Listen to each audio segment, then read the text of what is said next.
On gagne du temps surtout dans notre époque sur les tâches de production, on gagne du temps sur les moyens de déplacement. C'est comme un progrès en fait, il y a cette pression du temps partout qui va aussi donc s'appliquer sur notre vie, notre projet de vie, nos accomplissements de vie et c'est profondément intériorisé.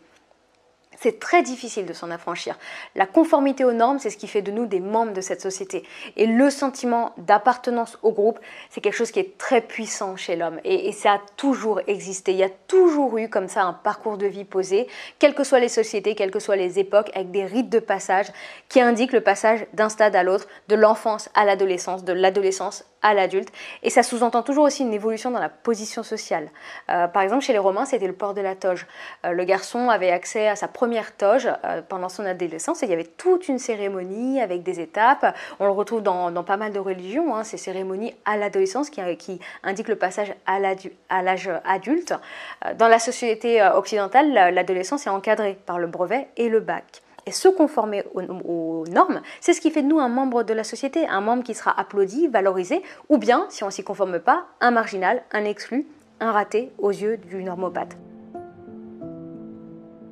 C'est la psychanalyste Joyce McDougall qui avait introduit le concept de normopathe. Le normopathe, c'est celui qui se mettra de côté, qui mettra de côté toute sa subjectivité, sa propre identité, pour se conformer aux normes sociales.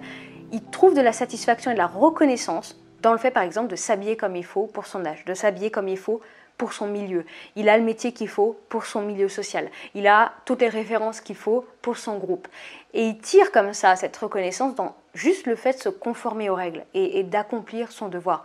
Je suis un bon citoyen, je suis le salarié parfait, je suis l'enfant que mes parents ont toujours souhaité avoir, je suis la normalité de mon milieu. C'est pas forcément être moyen, la normalité, c'est la normalité de son milieu. Dans certains milieux, par exemple, c'est normal d'avoir un bagage académique vraiment solide. Dans d'autres, c'est normal de se marier à 20 ans. La personne fait ce qu'il faut au moment où il le faut et comme il le faut, selon les critères valorisants de son milieu. Le déviant, lui, il dévie. Mais il n'a pas forcément choisi d'être déviant. Très souvent, il a vécu des choses qui l'ont mis sur le chemin de la déviance malgré lui.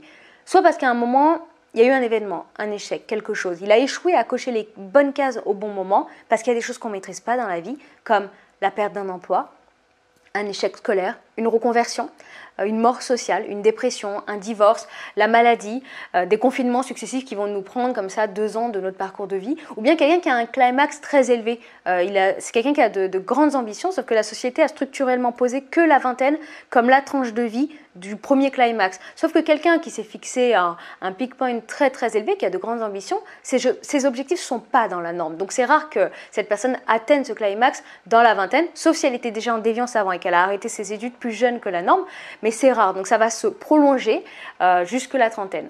Les événements de notre vie ou nos choix nous mettent comme ça sur le chemin de la déviance et on vit alors une temporalité qui est différente de celle du collectif. Et ça peut avoir un impact psychologique inconscient beaucoup plus profond.